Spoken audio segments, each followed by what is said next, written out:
¿qué tal? Bienvenido al podcast de Visión Inteligente de Negocios, capacitación con sentido práctico y humano. Te saluda tu anfitrión Max Villanueva y en este primer podcast, el podcast número 1, vamos a hablar de un tema esencial en esta época que vivimos. El tema que hemos denominado educación, la búsqueda urgente de un nuevo rumbo. La intención de este podcast es que conozcas un poco más acerca de esta realidad educativa que se está viviendo en nuestro país. Tal vez tú eres miembro de este sector en particular, tal vez eres padre de familia preocupado por el siguiente eslabón en esta cadena tan compleja de resoluciones que se están buscando en plena pandemia. Y recordamos a propósito este refrán, un refrán que he escuchado mucho en México, en Latinoamérica, y nos dice, el pasto siempre parece ser más verde del otro lado, cuando tenemos una situación que comparar en lo que estamos viviendo con respecto a lo que están pasando en otros lugares u otras personas. Sin embargo, hay que reconocer que a pesar de la información con que contamos en esta era, aún creemos en este refrán y a veces lo manifestamos pensando que nosotros lo estamos pasando muy, muy mal y que seguramente en otros lugares, en otros países, con otras autoridades, con otras decisiones, con otros esquemas, hablemos en este caso educativos, en otros países lo deben estar pasando muy, muy bien. Y a propósito, te invito a hacer el siguiente ejercicio. Piensa por un momento en un país que para ti sea referente de educación de calidad. Tenlo en mente y ahora te invito a que escuches los siguientes datos. Aún no sabemos cuál has elegido, pero seguramente coincidirás con lo que veremos más adelante. De acuerdo a la Organización para la Cooperación y Desarrollo Económico, OCDE, los países miembros de esta organización, más de 2/3 de estudiantes de países miembros están en escuelas donde los dispositivos digitales tienen potencia y capacidad limitados. 2/3, casi 67%. Además, en contraparte, más de 2/3 de los directivos consideran que sus profesores poseen habilidades técnicas y pedagógicas necesarias para integrar dispositivos digitales en los procesos de enseñanza y aprendizaje. Una dicotomía un poco curiosa porque si bien pudieran haber los conocimientos técnicos para llevar a cabo una educación en línea, la realidad es que las capacidades tecnológicas en muchos de los países dejan mucho que desear. Veamos algunas problemáticas. ¿Pensaste tal vez en Finlandia como un modelo educativo? Bueno, Finlandia actualmente está presentando muchos problemas con los ciclos finales de sus estudiantes. No todos, como se pudiera pensar, tienen acceso a tecnologías de información o plataformas digitales eficientes. El gobierno de Finlandia ha decidido financiar a través de algunos recursos la posibilidad de que algunos de sus estudiantes cuenten con tecnologías como tabletas o computadoras, realidad que no se puede vivir en todos los países. Sin embargo, Finlandia, por la calidad educativa, tiene una presión muy fuerte para los jóvenes que van a ingresar a una educación superior, que va a definir su vida, y que se han visto forzados a estudiar a marchas forzadas y presentar exámenes muy demandantes. Hablamos de exámenes que pueden durar entre 6 y 8 horas diarias y que tardan en promedio más de una semana para poderse cumplir y obtener un resultado, con toda la incertidumbre que la pandemia tiene en estos países. Tal vez pensaste en Japón. Bueno, un dato de Japón nos dice que el 60% de estudiantes de 15 años no cuentan con plataformas online efectivas. Y eso te parecerá curioso. Japón como tecnología, como potencia tecnológica en el mundo, el 60% de sus estudiantes de 15 años no tienen plataformas eficientes online educativas. Esto no quiere decir que no tengan tecnología. Y aquí vamos a empezar a diferenciar un poco acerca de esto. No es suficiente contar con la tecnología. Hablamos de plataformas, de una eficiencia en cuanto a conectividad, de la posibilidad de que los estudiantes, docentes y, por qué no pensarlo, padres de familia, directivos de escuelas, puedan enlazarse y hacer una estructura robusta en estas plataformas digitales con fines educativos. Y si tal vez pensaste en Estados Unidos y Latinoamérica, la realidad es que muchas de estas universidades se encuentran también a la deriva. En Estados Unidos y en muchos lugares de Latinoamérica, la escuela, más que un centro educativo, es también un hogar.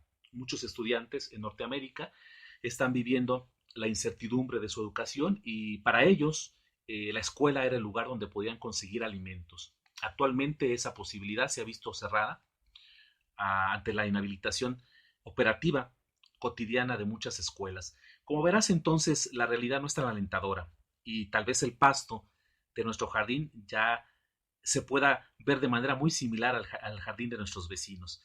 Pero algunos datos adicionales que nos pueden ayudar también en la reflexión. Ante la enfermedad del coronavirus, el COVID-19, prácticamente nadie vio venir o no quiso creer algo como esto, lo que estamos viviendo en la actualidad. La realidad es que cada país del mundo, en cada uno de ellos, los directivos, profesores, estudiantes y familiares no han tenido una preparación previa y han ido creando herramientas sobre la marcha, algunas más eficientes que otras, algunas dignas de ser tomado como modelo y otras con gran incertidumbre para sacar adelante los planes y programas educativos de cada uno de sus países. Y además agreguemos un ingrediente, el estado mental de estrés en que se está viviendo esta realidad pandémica no es para nada un medio adecuado para aprender y enseñar. Y ese es un factor adicional que está complicando la labor educativa en varios países del mundo. Nos enfrentamos, por lo tanto, a una narrativa compleja. El aprendizaje colaborativo que se ha propuesto en muchos países, México no es la excepción, está ahora restringido. El trabajo colaborativo de niños, jóvenes, estudiantes de todos los niveles. También surge ahora la preocupación por el tiempo en pantalla. Si bien estamos migrando a muchas alternativas tecnológicas, ¿hasta cuánto es suficiente y necesario que los jóvenes, los niños, se van expuestos a los tiempos en pantalla? La diversidad en el núcleo familiar, no todas las familias cuentan con los conocimientos, el tiempo, la motivación, la preparación adecuada para que sus niños tomen riendas de su propio aprendizaje. Además, muchas herramientas que se disponen, hay una gran diversidad de ellos, pero su comprensión en cuanto a la efectividad se ha visto mermada. Entonces, sí contamos con muchas herramientas, pero la forma de utilizarlas, integrarlas adecuadamente para obtener un resultado académico deseable, se ha visto muy dispar en la práctica. Tenemos que hacer entonces un filtro, un reconocimiento en que nuestros estudiantes, y esto seguramente ha sido una reflexión que has tomado, pareciera que están clasificados. Tal vez suene un poco discriminatorio, pero veámoslo de este sentido. Tenemos estudiantes intrínsecamente motivados, que seguramente van a sufrir un impacto con esta pandemia, pero también hay grupos vulnerables de estudiantes que no tienen la capacidad o la motivación intrínseca para poder desarrollar sus actividades. Hay una gran incertidumbre y ante esto estamos en un momento de tomar una gran decisión. Y si lo vemos de esta manera, hablaríamos de dos casos. Déjame presentarte dos casos hipotéticos en ese sentido. Vamos a llamarle a uno de ellos el caso hipotético A y le vamos a poner también un título. Sería el caso hipotético de la revolución educativa. Muchas herramientas disponibles y muchos docentes se han volcado a la práctica de tecnologías de información y destacaré solo algunos puntos. Khan Academy, TED Education, Google Classroom, Duolingo, Zoom, que se ha vuelto omnipresente, Prezi Video, WhatsApp, YouTube, Scratch, algunas plataformas mucho más robustas como Moodle, han sido las respuestas que se han encontrado de manera muy rápida por parte de algunos docentes. Esta revolución como tal nos tiene que llevar a un siguiente nivel. ¿Hasta qué punto será sostenible esta realidad? ¿Estamos esperando que se vuelva a la siguiente normalidad y regresar al periodo tradicional de enseñanza? ¿O realmente estamos reformando con principios fuertes nuestra práctica educativa? Esto es algo que en ese caso hipotético pudiera ser la realidad. Que nuestro futuro sea ahora una combinación de habilidades presenciales con ciertas restricciones, pero además soportadas por una plataforma tecnológica y una combinación de todas estas herramientas que nos dé como resultado una enseñanza de calidad. ¿Y qué pasaría con el caso hipotético B? El regreso a nuestra vida de antes, esperar que todo vuelva a la normalidad, que tal vez la vacuna, que tal vez algún acto providencial nos permita retomar muchos elementos de nuestra práctica docente tradicional. Pero para ello déjame comentarte el pensamiento del doctor Ramola, un investigador hindú, que en su artículo titulado La pausa inesperada mencionaba: probablemente queramos regresar a la vida de antes, sin embargo, cabe recordar que para nuestros estudiantes existirá un mundo post-coronavirus que demandará cambios. Nos servirá entonces preparar estudiantes de modo tradicional para un mundo que estará revolucionado, cambiado, transformado, y es más, para un mercado laboral que va a exigir ciertas condiciones y características para enfrentar su realidad. Estos serán dos casos en los que seguramente tendremos que discutir mucho y reflexionar mucho en el corto plazo. El diario Milenio, en su edición del 20 de mayo, nos hacía mención de muchos elementos que quizás tú conozcas. ¿Cómo será el regreso a esta nueva normalidad? Muchos filtros de limpieza desde casa, en el acceso a la escuela, en los salones, circulaciones en un solo sentido, cuidados de grupos de riesgo, sana distancias, recreos escalonados, suspensión de ceremonias, un fuerte apoyo socioemocional para docentes y estudiantes. Y este número, un solo contagio en una escuela y esta será cerrada. Esta es la realidad en la que nos enfrentaremos en muy corto plazo. A propósito, recuerdo una frase de Stephen King, el escritor de terror muy reconocido en Norteamérica y en varias partes del mundo.